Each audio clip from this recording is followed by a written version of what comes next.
To adults, 10 years might not seem like a long time. It can feel like it goes by in the blink of an eye. But in that time, my daughter, who was once in elementary school, has grown up and is now old enough to be an adult with a job. My husband Paul left us on his own and has been living with his parents for 10 years now, neglecting his responsibilities as a father. My mother-in-law, who allowed this, is no different. Even if they offered me a house where all our generations could live together, what they probably want from me is just to be their housekeeper. It's too late now, even if they start acting friendly because they sense money coming their way. I've spent the last decade raising my child alone, unlike Paul, who has wasted his time. My name is Judy, I'm 53 years old, a full-time housewife with a part-time job. My only daughter, Hannah, who lives at home while attending university, recently got a job offer and will start working next year. I worry about her because she's still inexperienced in the ways of the world, but I'm happy she has grown up well. Raising a child seemed to go by in a flash, but I still have her student loan to repay. For over 20 years, I've put my daughter first, but now I wonder what my life will be like from here on. It might be nice to travel, enjoy hobbies, or join the gym I've always wanted to go to. However, around this time, both of my parents passed away.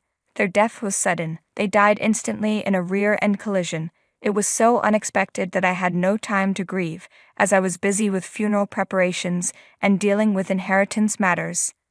After meeting with the tax accountant and things had calmed down, I finally broke down in tears and realized I should let my husband know. I picked up my phone and called him, but there was no answer. Of course, he wouldn't pick up. I had tried several times before the funeral, but he never responded. I sent messages, but he didn't reply.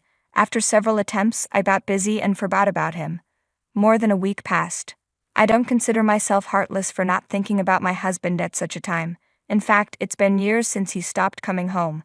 He's not missing. He's living at his parents' house. Since he left on his own, he has kept his distance from me. It's troublesome and annoying when I can't reach him in an emergency. I can only leave a message on his parents' home phone. I was confused when he first left. I don't really know why he left since he refused to talk to me about it, but I stopped caring once I got busy with childcare and work. It seemed pointless to try to understand someone who would go to such lengths to abandon his family. From the beginning of our marriage, he prioritized his own family over us. We argued about this many times. Even when I stressed that we had our own family to take care of, he would break his promises whenever his mother asked for a favor. It didn't matter if we had plans or a trip booked.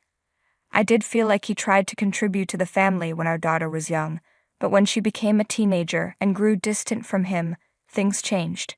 That year, his mother suddenly hurt her back, and though there was a lot of snow and my daughter and I had colds, he decided to help his parents instead and never came back. I don't know how a man who couldn't do any household chores was useful, but my mother-in-law insisted he could stay as long as he wanted. She spoiled him, and he got comfortable living with his parents. To her, I was the bad daughter-in-law who took her precious son away. Since I had no choice, I called my husband's parents' house. My mother-in-law answered the phone. "Hello, Mother. It's Judy. Is Paul there? I can't reach him. What's wrong? I need to talk to him. Can you put him on the line, please? What do you need to talk to him about? I'll let him know." This was the usual conversation, which is why I haven't spoken directly to my husband in years.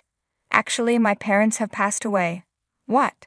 Considering the situation, we had a small funeral with only close family and friends. Why didn't you tell me about this important thing right away? I tried several times. I can't believe this. How could you lack such common sense? I had no idea what she was talking about. What did she mean by common sense? It's outrageous. Why would you wait to tell me until after the funeral is over? That's why By the way, what will you do with your parents' house? We're gathering as a family this weekend to sort things out. My mother-in-law paused for a moment and said, "The big house?" "Yes, it might take some time since the house is huge." "I see," my mother-in-law laughed in a strange way. "Do you have something to say?" "No, not at all. It's nothing." "Is that so? Then I'll excuse myself." After hanging up, my daughter, Hannah, looked at me with concern. "Are you okay? You look upset. There's no need to force yourself to contact Grandma or Dad. You're too diligent, Mom," my daughter said, worried. "It's not that simple. You have way too much sense of obligation, Mom," she said. I responded to her concern. I didn't want people to think I was being unreasonable, but inside I was furious. I even thought about cutting ties with my in-laws completely. However, I knew that to my daughter, Paul was still her only father, so it wasn't that simple to break away from them. The weekend arrived and my daughter and I went to my family home to help with the cleanup. My siblings and I all played our parts, and the work progressed steadily. Clearing out a house that no one had lived in was harder than I imagined, so we decided to leave the larger furniture and appliances for a professional service to handle. Suddenly, I got a call from my mother-in-law, which was unusual. She cheerfully asked, "Judy, how's the cleanup going? Is everything all right?" It was like she had good news. Then she added, "Actually, I'm busy with something urgent right now and won't be able to make it today, sorry for that." I wasn't expecting her to come help anyway. We've barely seen each other since my husband left, so why would she say something like that? I didn't think she even knew where my family home was. I said, "It's okay, please don't worry about it." "Don't be shy, we're family, so it's natural to help each other out," she continued. Normally, my mother-in-law is self-centered, but she seemed to be showing some understanding this time. I decided to genuinely accept her offer. "By the way, when you said you're tidying up the house, you mean sorting through belongings, right?" "Yes, there are so many things and it's quite a hassle," I replied. "Right, it must be difficult to be surrounded by so many things." "Yes, especially with dresses and artworks. It's really challenging when there are items we don't know what to do with." "I see, that sounds wonderful." Suddenly, I felt a chill as I realized my mother-in-law's true intentions. I was foolish to think she was genuinely concerned. How could she have been worried about not being able to help? "Is that all you wanted to discuss?" I asked. "Actually, I was curious about how much your parents left behind." "What?" I was shocked. "Well, it's my turn next after all. I just wanted to know, merely for reference." "That varies from one family to another." "Well, yes, but it wouldn't hurt to tell me a little, would it?" I couldn't hold back my irritation. In the 10 years we hadn't seen each other, my mother-in-law seemed to have grown more greedy. My parents had clearly stated in their will that the inheritance would be divided equally among us siblings. Needless to say, my mother-in-law had no right to interfere. "Let's make this clear. The inheritance will be divided into 3, so it has nothing to do with you, Mother. I'm busy right now, so I'll excuse myself." With that, I ended the call. Her attitude was extremely rude. My parents had just passed away, and instead of offering condolences, she only asked about the inheritance. My daughter, who had been tidying up another room, came over. "Was that Grandma on the phone?" "Yes, it was." "What happened?" "Nothing for you to worry about," I replied with a forced smile, but my daughter looked slightly displeased. "I'm an adult now, you know. Stop treating me like a child." I hadn't meant to treat her that way, but her assertive response surprised me. Indeed, she was now old enough to be treated as a full-fledged adult. I felt a mix of happiness and an indescribable sense of loneliness. "Mom, I know what's going on." "What do you mean?" "If my guess is right, I want you to make one promise." "A promise? What kind?" That's when I made a special promise with my daughter. A week passed and the house cleanup was nearly finished. I was thinking of returning to work when the doorbell rang. Thinking it was the delivery guy, I opened the door to an unpleasant surprise. I should have checked first. If I had known who it was, I wouldn't have opened the door. Standing there was my mother-in-law, and next to her, a loose, unshapely figure with thinning hair fluttering in the breeze. It was a middle-aged man wearing a stretched-out sweatshirt, looking filthy, my spouse Paul. I couldn't believe it when I saw who was at the door. I tried to close it, saying they had the wrong address, but my mother-in-law quickly said, "Don't joke around, Judy." It was shocking to see them here without any notice. My mother-in-law, who always stayed close to her son, seemed unusually cheerful. She walked confidently into the house. "Wait, Mother." I called out, but my husband followed her inside. Even though it was technically his home too, it felt strange after a 10-year absence. He was practically a stranger to me now, and I certainly didn't want to welcome him in, especially looking so unkempt. "I have a surprise for you, Judy. I thought you'd be pleased," my mother-in-law said cheerfully. My husband sat down next to her. "Oh, I'd like some coffee, please. Paul, how about you?" "I'll have tea. Judy, please bring us some." I couldn't believe their audacity. How could my husband, who left without a word and lived with his parents for 10 years, now demand tea as if nothing had happened? I wanted to scream, but I kept my composure and asked, "What's the occasion? What's wrong, Judy? Make it quick," my mother-in-law replied. "If you have no business here, please leave," I said calmly. "What a rude daughter-in-law," she muttered, but I felt no obligation to be polite to someone who showed up after 10 years, following their own whims. Just then, my daughter Hannah came downstairs. "It's been so long, Grandma." Her eyes widened in surprise. Even my husband seemed shocked by her reaction. "Hannah, you've grown so much." Who are you?" she asked, not recognizing the man next to her grandmother. "It's me, Dad," my husband said. "Wait, Dad?" Hannah was understandably confused. She hadn't seen him since she was in elementary school. "Sit down here," her father instructed, pointing to the seat next to him. "No, absolutely not," Hannah replied, stepping back. "I have a unique condition that makes me ill if I don't stand. Don't worry about it." I felt sorry for my daughter, suddenly facing this awkward situation. "Take a look at this," my mother-in-law said, pulling out architectural plans from an envelope. The plans showed a luxurious home with enough rooms for 4 families, a rooftop garden, and even a catalog for luxury cars. "How do you like it?" she asked. "What is this?" I asked, confused. "It's our new home, isn't it wonderful?" My mother-in-law said, expecting my agreement. She added, "You can choose the kitchen and utilities, Judy, since you'll be the one using them." "Using them? What do you mean?" I asked.